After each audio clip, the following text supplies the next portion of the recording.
بسم اللہ الرحمن الرحیم۔ پیغمبر علیہ الصلاۃ والسلام کے سامنے ایک شخص نے بخار کو برا بلا کہا تو پیغمبر علیہ الصلاۃ والسلام نے فرمایا لا تصبها، بخار کو برا بلا نہ کہو، فإنها تنقی الذنوب، اس لیے کہ بخار گناہوں کو ختم کر دیتا ہے، کما تنقی النار حبس الحدید، جس طرح کہ آگ لوہے کے میل کچیل کو ختم کر دیتی ہے، اسی طرح بخار آدمی کے گناہوں کو ختم کر دیتا ہے۔ پیغمبر علیہ الصلاۃ والسلام نے فرمایا کہ حالت صحت میں جو اعمال کیے جا رہے ہوتے ہیں،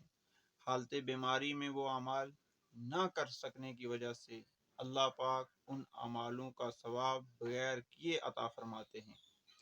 اذا مرض العبد او سافر کتب له بمثل ما كان يعمل مقيما صحيحا،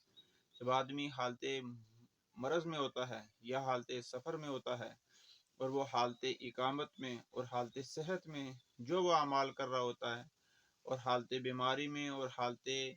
سفر میں وہ اعمال نہ کرنے کی وجہ سے بھی اللہ پاک ان اعمال کا ثواب عطا فرماتے ہیں۔ اور اسی طرح پیغمبر علیہ الصلوۃ والسلام نے فرمایا جو بیماری ہے یہ گناہوں کو ختم کرنے والی چیز ہے، اس لیے اس کو برا بلا نہ کہو۔ اسی طرح کوئی بھی حادثہ، کوئی بھی صدمہ، کوئی بھی تکلیف مومن کو پہنچتی ہے تو وہ اس پر صبر کرتا ہے تو اللہ اس کے درجات کو بلند فرماتے ہیں۔ بلکہ ایک حدیث پاک کے اندر آتا ہے حتی الشوکۃ یشاکھها، جہاں تک کہ مومن کو کانٹا چبھتا ہے، کفر اللہ بہا من خطایا، اللہ اس کانٹا چبھنے کی تکلیف کی وجہ سے اللہ اس کے گناہوں کو معاف فرماتے ہیں اور اس کے درجات کو بلند فرماتے ہیں۔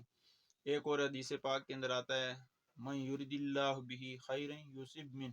جس کے ساتھ اللہ بلائی کا ارادہ کرتے ہیں اس کو اللہ مصیبت میں مبتلا کرتے ہیں، وہ مصیبت میں مبتلا ہو کر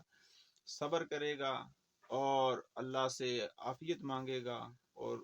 جب وہ اس مصیبت پر صبر کرے گا تو اس صبر کی وجہ سے اللہ اس کے درجات کو بلند فرمائیں گے،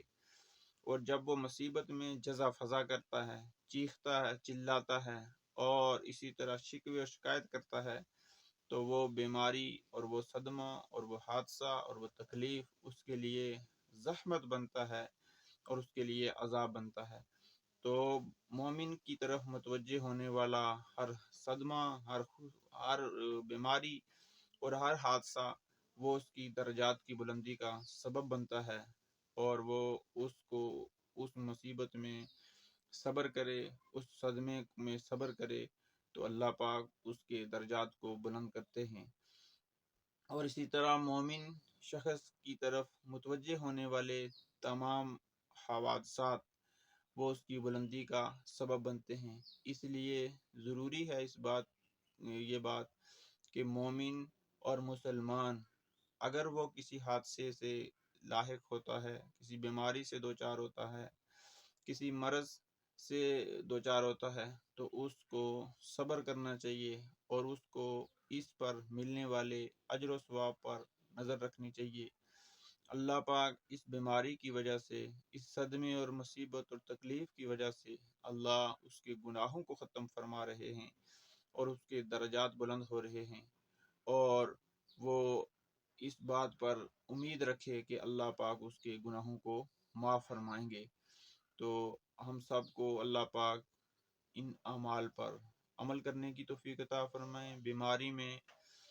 اور حادثے میں، صدمے میں اپنی طرف متوجہ ہونے کی توفیق عطا فرمائیں، اور ہر خوشی میں، ہر راحت میں، ہر چین میں بھی